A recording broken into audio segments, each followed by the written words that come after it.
Charlize Theron talks about her new movie, filmed 2006, in half an hour on BBC One, after Graham gets topical.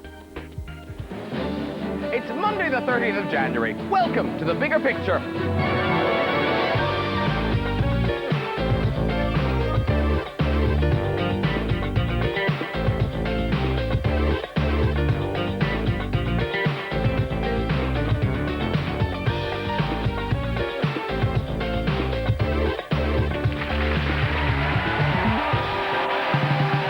Bigger Picture tonight.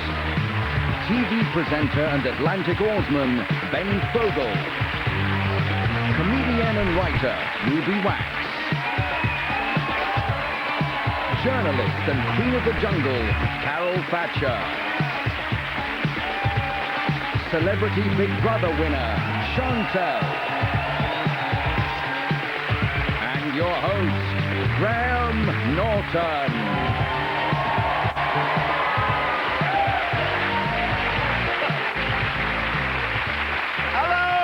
Welcome to The Bigger Picture, where my guests and I take a sort of personal look at what's in the news. As usual, we start with some picture stories.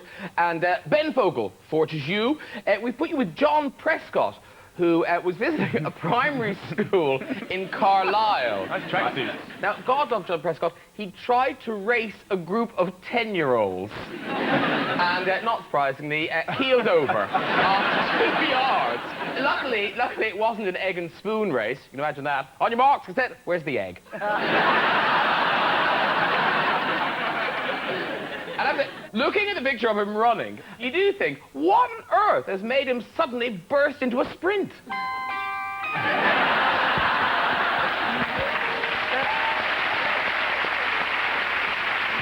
Now, Ben, we're mocking poor John for his fitness, levels of fitness there, but you, au contraire, so fit, because yourself and James Cracknell, you were the first... It's quite that hard at all. It's not hard. No. That's the wrong area. All right, now. How were you rowing that boat? It was No, you were the first. No, seriously, you were the first two-man team to complete the steady, to compete the transatlantic rowing race. A round of applause, Ben. I think very good.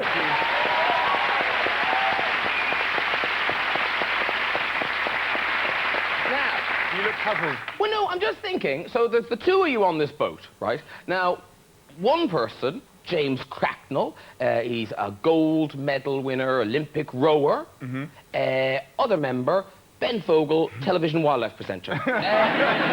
You do get it. I wonder who did most rowing. I have to say, so I think I did do my fair share, because you have to row 2 hours on, 2 hours off, non-stop for 49 days.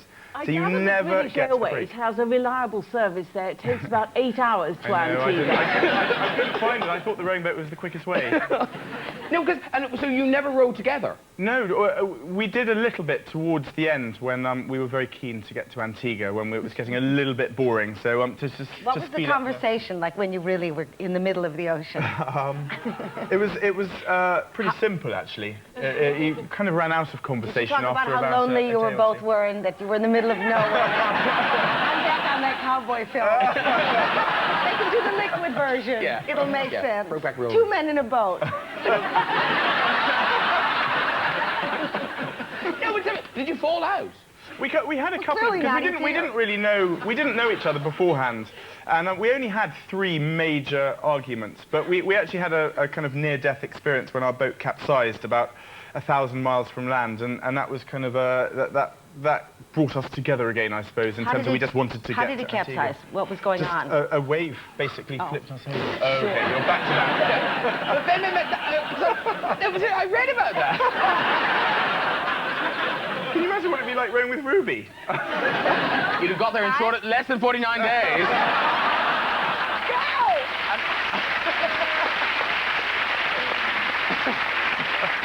You'd have suddenly found an outboard motor